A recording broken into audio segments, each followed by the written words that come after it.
Greetings, one and all. Over this weekend, the 2017 NHL Entry Draft took place, which saw hundreds of 17 to 20-year-olds take a big step towards fulfilling their dream of playing in the NHL by being drafted by one of 31 NHL franchises.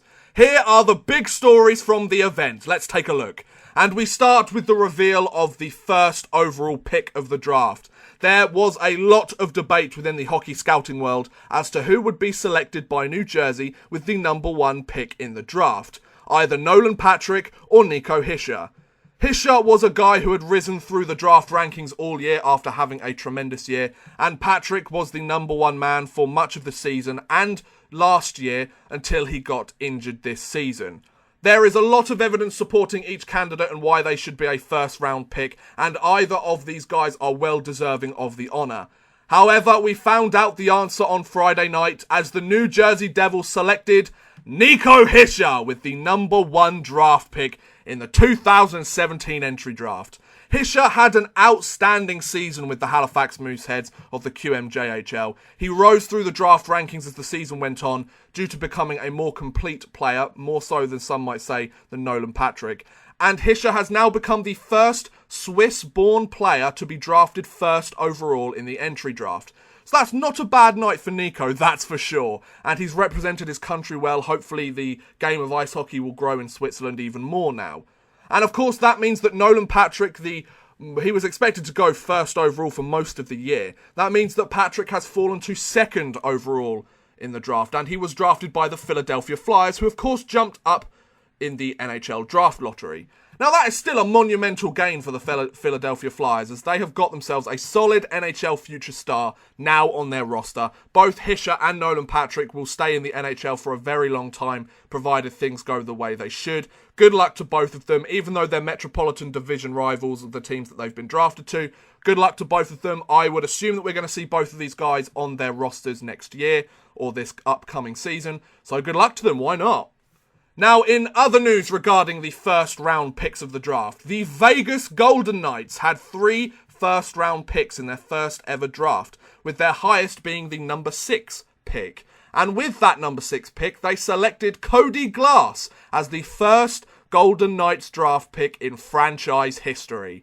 Cody Glass had a great draft year and is looking to become a potent threat in the NHL over the next few years. And hopefully he will help the Vegas Golden Knights team become competitive from the very get-go. Cody Glass might be the sort of guy that needs an extra year in the minors or the AHL before he gets the chance to play. But Cody Glass is a solid player, a solid pick. Only good players go at number 6 overall, that's all you can say. In the first round, sure, most of them don't work out or some of them don't work out, but going in the first round means you are a solid ice hockey player, I would say. Maybe not NHL level, but a solid ice hockey player. And I think Cody Glass could be the sort of guy that does make the jump to the NHL, especially with this new Vegas team. He's going to have every opportunity that he wants to make this team, as they have a roster with the expansion draft, but there's a lot of opportunity for these young prospects to come in and take some of those spots. Vegas had a total of 13 draft picks this year, and they're doing the smart thing for a new franchise in creating a pool of young prospects that will grow to play the system that they've put in place and bring the franchise success. Now, let's not forget the long game is just as important as the immediate success, especially for a new franchise like Vegas coming into a league where there's 30 competitive teams. Whilst the draft was taking place, a few franchises decided to shake things up with a few trades. Let's move on to the trades now. The first trade includes sending Braden Shen to the St. Louis Blues for Yuri Laterra, the 27th pick of the draft, so a first rounder, and a conditional 2018 first round pick. So Shen for Laterra, the 27th pick, and a first round pick.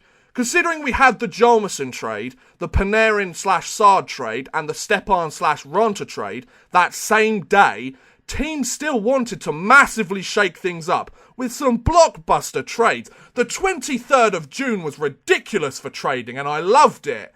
I think the Flyers, in terms of this trade, got a very nice return for Shen, who they felt was expendable, perhaps now that they have drafted Nolan Patrick.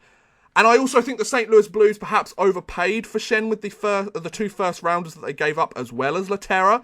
But they now have a bona fide first-line centre to play with Vladimir Tarasenko and Jaden Schwartz. So if this works out for the St. Louis Blues and they potentially win the Cup with Brayden Schenn, then the first two rounders won't really matter to the St. Louis Blues. I know, the St. Louis Blues winning the Cup, how crazy is that? But I think this is a decent trade. I think Schenn, he's a high-value guy. Nolan Patrick can come in and potentially fill his spot. Maybe Laterra can fill his spot. Laterra had a reduction in point production this year. Reduction in point production. I sound like I'm rapping. His point totals went down this year, so that's probably why they had to chuck in the 2 first-rounders to get Brayden Schenn. But, I mean, I think both of the teams get something that they want. The Flyers managed to get Laterra, another young guy, and 2 first-round picks, which is incredibly impressive. And the St. Louis Blues managed to get a guy who can jump into their top 6 and replace David Backes, who they still hadn't really replaced on their team yet. So good job to both sides. Maybe a little bit overpaid from St. Louis' side, but fair enough. Then the defending Stanley Cup champions decided to get in on the trading action, as they acquired Ryan Reeves and the 51st pick, so a second rounder, of the draft from the St. Louis Blues, so the Blues have been busy, in exchange for Oscar Sundqvist and the last first round pick of this year's draft, the 31st pick. This is a clear move by the Pittsburgh Penguins to find a guy who will look after Crosby and Malkin and stop letting other teams take liberties with the superstar talent that is in Pittsburgh. I think the first rounder is a little too much for Pittsburgh to give up for a guy like Reeves, but they got a second out of it, so you can't complain really. They gave up a prospect, so they're getting a guy. Ryan Reeves is the sort of guy, he used to play one sort of game. He's taken the good bits about that and adapted so he can stay in the league. He's a guy that has had to adapt because the enforcer role is pretty much gone from the NHL. So he's had to adapt to find a new place in the league. He's managed to find it. He's now on the defending Stanley Cup roster. So, you know, he's obviously done something right.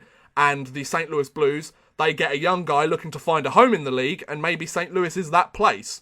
But I mean, the St. Louis Blues have been very busy recently over the last few days. They've really wanted to shake up their roster, haven't they? And then the last big trade that took place over the draft weekend involved defenseman Travis Hamonic of the New York Islanders and a conditional 4th round pick going to the Calgary Flames in exchange for a 2018 first rounder, a 2018 second rounder, and a conditional second round pick. Now, whilst a lot of potentially high value assets were shifted around in this trade, it does make sense for both parties.